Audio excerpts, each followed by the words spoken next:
Por acaso você já teve aquela sensação de névoa mental, onde o seu raciocínio trava e o foco desaparece? Muitas pessoas associam isso com a idade ou até mesmo preguiça. Isso necessariamente não é verdade. A ciência moderna já comprova que essa estrutura pode entrar num estado de preservação metabólica. É aquele momento onde o seu cérebro, de forma deliberada, interrompe o fluxo de informação.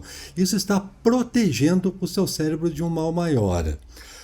O cérebro pode entrar num estado que nós chamamos de excitotoxicidade celular, que pode levar à morte dos neurônios. Essa estrutura altamente especializada recebe o nome de hipocampo. Eu sou Luiz Otávio Siqueira e nesse vídeo eu quero mostrar para você o que acontece com o seu hipocampo, que ele diminui a sua capacidade intelectual para proteger o seu próprio cérebro. Para entender isso, nós precisamos mergulhar e olhar de perto o ponto onde os neurônios se comunicam, as sinapses. Vamos entender o seguinte: imagine que para você aprender algo novo é como se fosse uma operação comercial internacional entre dois países. Normalmente, a operação comercial entre dois países ocorre por meio de portos. Vamos considerar que esse neurônio aí de cima que está piscando para você seria o porto de saída de um país estrangeiro. É o neurônio que vai enviar as mensagens. Nessa transação comercial, como que ocorre? Do porto de saída vão partir navios que vão atravessar o oceano. E esses navios vão ter contêineres cheios de neurotransmissores. Ao atravessar o oceano, os navios vão chegar no porto de chegada. Seria o neurônio que vai receber as mensagens. Em um cérebro saudável, como que isso ocorre? Os navios vão ancorar no porto de chegada. Vão liberar os contêineres. Os neurotransmissores que estão dentro dos contêineres vão abrir comportas no porto de chegada, que vai permitir a entrada de cálcio no porto. É o cálcio, em última análise, que está fazendo a comunicação entre os neurônios. E no hipocampo, como que a gente pode entender esse processo? Aquele neurônio lá de cima recebe o nome de neurônio pré-sináptico. Já o neurônio de baixo recebe o nome de neurônio pós-sináptico. E o espaço entre os dois neurônios é a fenda sináptica.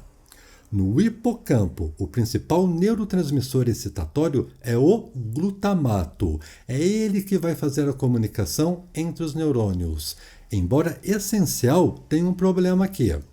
Quando em excesso, o glutamato causa o que nós chamamos de saturação tóxica nos neurônios. Essa saturação tóxica pode levar à morte dos neurônios. Para proteger o hipocampo, o que acontece?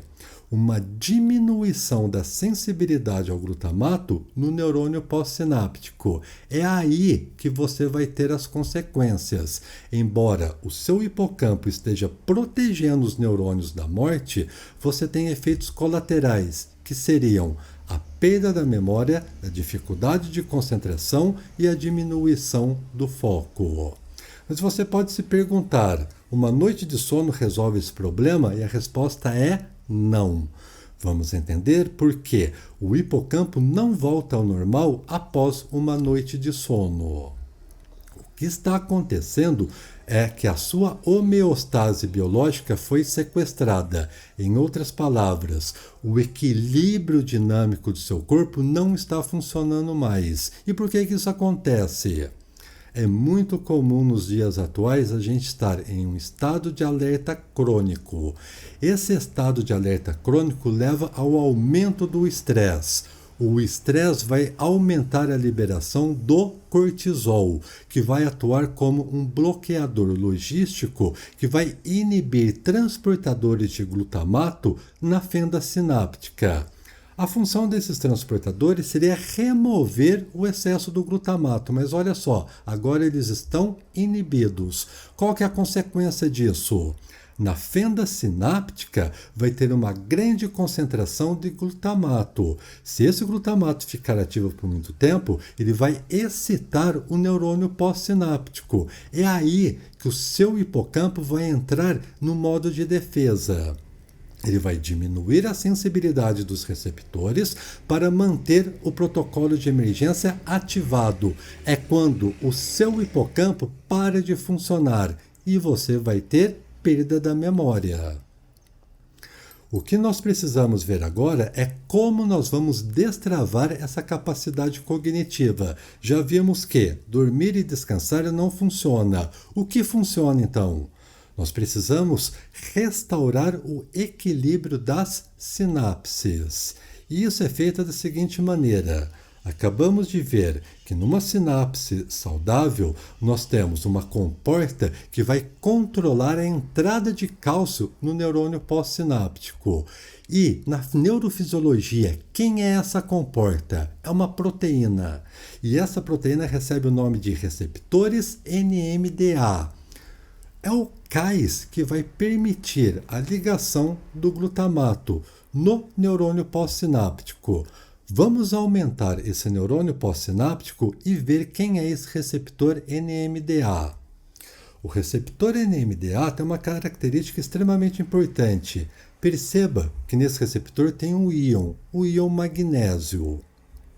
O íon magnésio é uma barreira de segurança que controla a entrada de cálcio. Ele vai garantir que entre a quantidade correta de cálcio para permitir que ocorram os processos de aprendizado e de memória.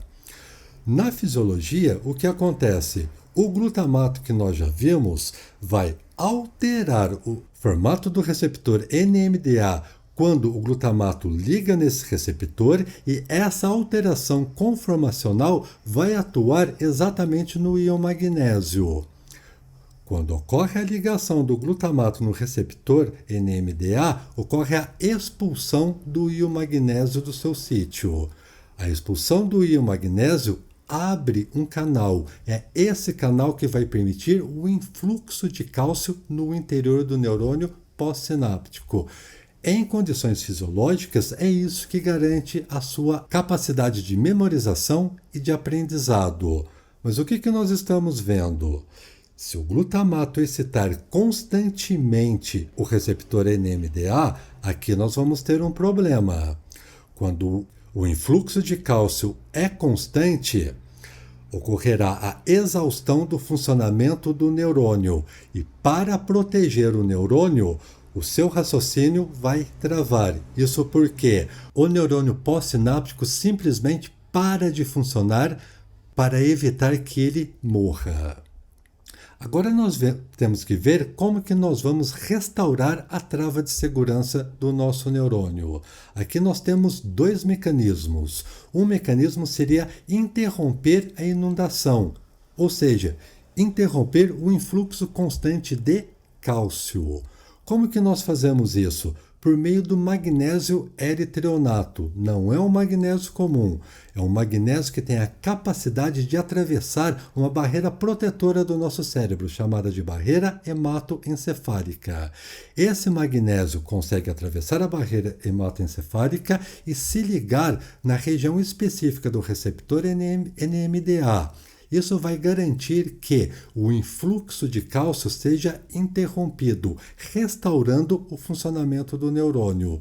Mas isso não é o suficiente para garantir o pleno funcionamento do nosso neurônio.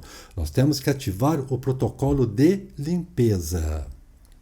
Fechar apenas as comportas não garante que o seu ambiente esteja totalmente imune aos detritos metabólicos. Nós precisamos sinalizar para o cérebro que o estado de alerta vai ser interrompido.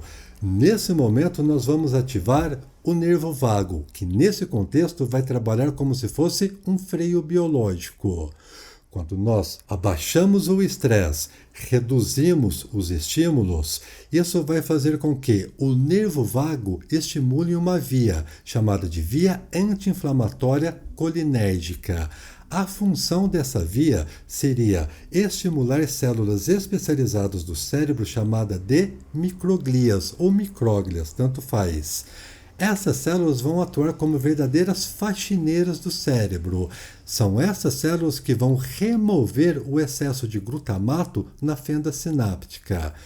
Qual é o resultado disso? Ela vai diminuir a excitabilidade do neurônio pós-sináptico. Nós vimos então que a névoa mental que você pode sentir não é necessariamente uma falha de memória, preguiça ou falta de foco. O que pode estar acontecendo é que o seu sistema de defesa neuronal não está funcionando corretamente. É isso que leva ao prejuízo da sua memorização e capacidade de aprendizado. Se essas informações forem importantes para você, não esqueça, compartilhe esse vídeo com seus amigos. Se não forem inscritos, se inscreva no canal e nos vemos em breve. Até mais!